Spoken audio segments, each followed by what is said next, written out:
একটা ছোট্ট গ্রামে থাকতো এক বুদ্ধিমান ছেলে রহিম। ঘুড়ি ওড়ানো ছিল তার সবচেয়ে প্রিয় কাজ। হঠাৎ হালকা বাতাস জোরে বইতে শুরু করে।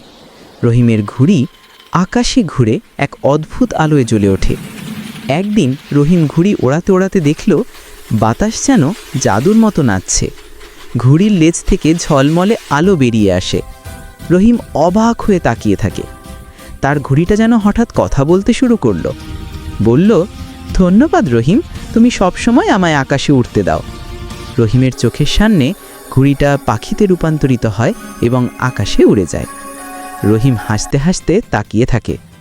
তারপর ঘুড়িটা এক জাদুর পাখিতে পরিণত হয়ে উড়ে গেল, রেখে গেল রহিমের মুখে হাসি আর স্বপ্ন। সূর্য ডুবে যাচ্ছে। রহিম আকাশের দিকে তাকিয়ে আছে, হাতে ঘুড়ি সুতো। রহিম জানতো, স্বপ্ন উড়াতে জানলে আকাশও তোমার বন্ধুর মতো হয়ে যায়।